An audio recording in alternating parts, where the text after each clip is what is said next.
নমস্কার, ভাস্কর চক্রবর্তী বলছি ওম ERP take থেকে।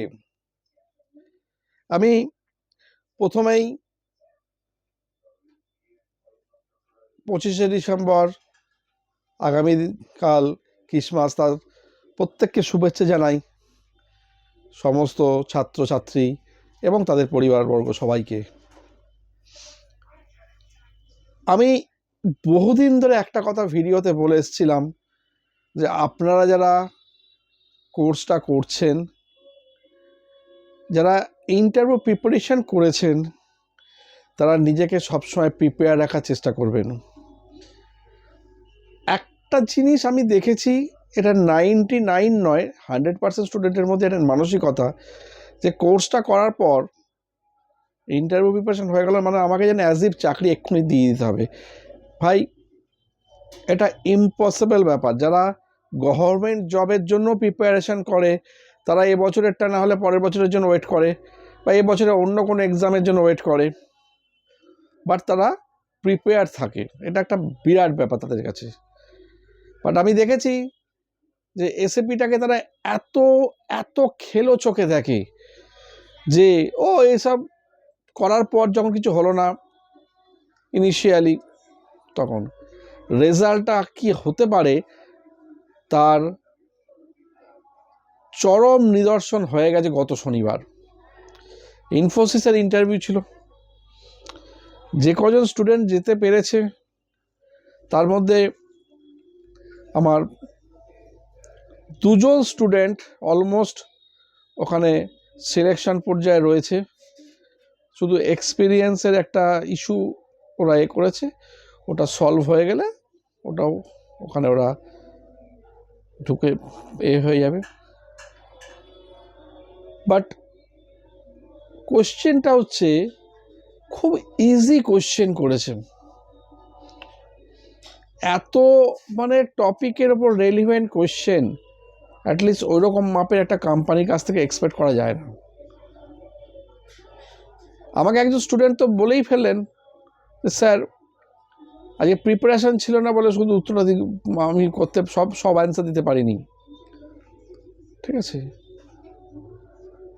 প্রিপারেশন থাকলে হয়ে যেত। এবার থেকে প্রিপারেশন রেগুলারই করতে হবে।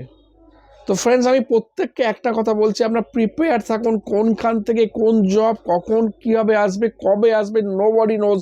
বাট যখন আসবে তখন আপনার মাথার ওপর দিয়ে একটা ঝড় বয়ে যাওয়ার মতো হবে। সেই ঝড়ে যদি আপনি পার্টিসিপেট করতে পারেন, আপনার কেরিয়ারটা ঠিক ঝড়ের মাধ্যমে আরেকটা জায়গায় চলে যাবে। কিন্তু আপনি যদি মনে করেন সব কিছু রেডিমেড হবে, ভাই আমাকে আজকে বলে দিতে হবে কবে জব আসবে কবে না আসবে, তাহলে ভাই আপনার পক্ষে ওই যে জায়গায় আছেন সেই জায়গায় থাকাই মনে হয় বেটার। এসএপি করার কোনো দরকার নেই। পেশেন্স না থাকলে এসএপিতে জীবনে উন্নতি করা যায় না ভাই। ঠিক আছে, চূড়ান্ত পেশেন্স রাখতে হয়, সেখানে জব ডেফিনেটলি পাওয়া যায়। এবার আপনি দেখবেন, আমি দেখেছি যে বেশ কিছু স্টুডেন্ট আছে যারা অনেক দিন ধরে চেষ্টা করে জব পায়নি, কিন্তু গলদটা কোথায়,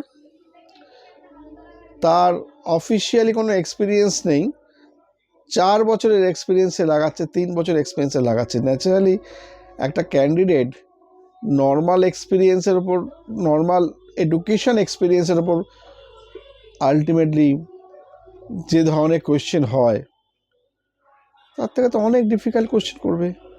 আজকে কগনিজেন্টের মতো জায়গাতে ইন্টারভিউ হয়েছে, সেখানে আমার স্টুডেন্টের রিলেটিভ পেয়েছে, খুব ইজি কোয়েশ্চেন করেছে। আলটিমেটলি খুব রেলিভেন্ট কোয়েশ্চেন তারা করেছে, কোনো প্রবলেম হয়নি, কিচ্ছু হয়নি। কিন্তু প্রবলেমটা তো ক্রিয়েট আমরা করছি। আলটিমেটলি আমরা নিজেরা প্রবলেমটা ক্রিয়েট করছি। আমরা আমাদের এসএপি ক্যারিয়ারটাকে নিয়ে একটা ছেলে খেলার পর্যায়ে চলে গেছি। ঠিক আছে, আজকে স্টুডেন্ট অ্যাডমিশন নিতে এলে বলে স্যার আমি কলকাতার ইনস্টিটিউট ছেড়ে আপনার কাছে আসছি, ওরা প্লেসমেন্ট দেবে। প্লেসমেন্ট কি এরমভাবে হয়? কীভাবে একটা মানুষের প্লেসমেন্ট হতে পারে, কীভাবে একটা প্লেসমেন্ট হয়, তার বহু ভিডিও আমি করেছি। বহু নিদর্শন আমি অলরেডি রেখে দিয়েছি, কিন্তু দুঃখের বিষয় এই জায়গাটা মানুষের এখনো পর্যন্ত সচেতনতা আসছে না। ওই যে মুখের কথা প্লেসমেন্ট হবে, ঠিক আছে, এটাই তারা ধরে নিচ্ছে। আমি একটা কথা বারে বারে বলছি, স্টুডেন্ট আপনারা নিজেরা যে সাবজেক্টে আছেন প্রিপেয়ার হন। জব আপনারা পাবেনই পাবেন।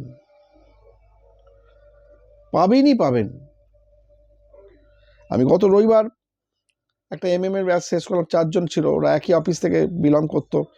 পরে অলমোস্ট 3 জন, একজন তো SAP-তেই চান্স পেয়েছে, টাটা ইনভেস্টমেন্টে, আর বাকি 2 জন তারাও বড় কোম্পানিতে লজিস্টিক্সে ঢুকে গেছে। কিন্তু প্রত্যেকে স্যাটিসফাইড, কোনো কমপ্লেন নেই, ঠিক আছে, কোনো কমপ্লেন নেই। এই যে ধরুন কত কথা শুনেছি এর আগে যে বেসিক নলেজের ওপর ট্রেনিং দেওয়া হয়। ভাই, বেসিক নলেজের ওপর ট্রেনিং দেওয়া, তুমি কি করতে পেরেছো আজ অবধি? ঠিক আছে, সেইটা দেখো। তোমার কেরিয়ারটা কোন জায়গায় স্টাক করে গেল, কেন মুভমেন্ট হলো না? আজকে যে এই সমস্ত লেভেলের স্টুডেন্টরা বেরোচ্ছে, কি করে বেরোচ্ছে আজকে? এবং আমি আগামী দিনে আরও বলে রাখছি, আরও অনেক স্টুডেন্ট এই জবের মধ্যে চলে আসবে, এই SAP জবেতে ইনভলভ হয়ে যাবে একদম। আপনারা শুধুমাত্র যতটুকু আমাদেরকে করানো হচ্ছে সেইগুলোকে আপনারা কভার করার চেষ্টা করুন, ডেফিনেটলি হবে, আপনাদের কোনো ইস্যু থাকবে না একদম।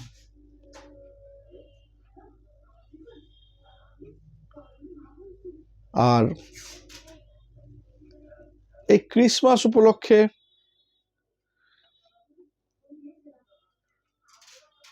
আগামী 25 তারিখ মানে কালকে, মানে আমি এটা পাক্কা 3 দিনের একটা পরিকল্পনা করেছি, এটা আমাকে অনেকে বলেছে স্টুডেন্টরাও এর আগে। 25, 26 এবং 27 এই 3 দিনের জন্য, এটা ধরে নিন আজ থেকেও কাউন্ট করতে পারেন, আফটার যখন আমার ভিডিওটা পোস্ট হয়ে যাবে তারপর থেকেই। সেটা হচ্ছে যে কোর্স ফিস চলছে সেই কোর্স ফিসের ওপর একটা মোটামুটি অলমোস্ট 10%-এর উপর একটা ডিসকাউন্ট। এটা স্টুডেন্ট পাওয়ার ইস্যু নয়, এটা প্রত্যেকটা মোটামুটি ভালো অকেশানে গোটা আমাদের দেশে যেগুলো হয় তার উপর দেওয়া হয়। এর আগেও পয়লা বৈশাখের সময় করা হয়েছিল, তো সেইটা করা হচ্ছে।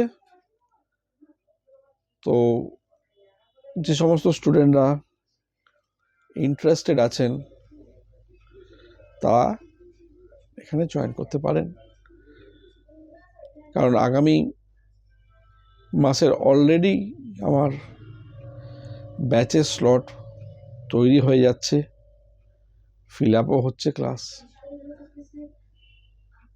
আর আমি একটা জিনিস লক্ষ্য করছি, লাস্ট দিন 15 ধরে খুব রেলিভেন্ট কল আসছে আমার কাছে। রেলিভেন্ট ইন দ্য সেন্স হচ্ছে যে পজিটিভ মাইন্ড নিয়ে কল করা, যেটা খুব ভালো লাগে। তো আপনাদের প্রত্যেককে বলছি, যেভাবে এই ট্রেনিং প্রসেসে এই অনলাইনে বসে হাতে ধরে ট্রেনিং করিয়ে দিই একটা পুরোপুরি নতুন সাবজেক্টকে টোটাল স্টাডি মেটেরিয়ালসের মাধ্যমে, এটা আপনি খুব রেয়ার পাবেন কলকাতা শহরে, পাবেনই না, কেউ এই দায়িত্ব নেবে না। প্রত্যেকটা ক্লাসকে ছোট ছোট করে করিয়ে দিই, যাতে টপিক ওয়াইজ ধরতে সুবিধা হয়, বুঝতে সুবিধা হয়। তো ফ্রেন্ডস, যাই হোক, আমি চাই আপনারা সবাই ভালো করে ক্যারিয়ারটা করুন এবং আগামী বছর প্রত্যেকের ভালো কাটুক, প্রত্যেকের ভালো হোক, প্রত্যেকের মনস্কামনা পূর্ণ হোক, এটা ঈশ্বরকে প্রে করি। নমস্কার।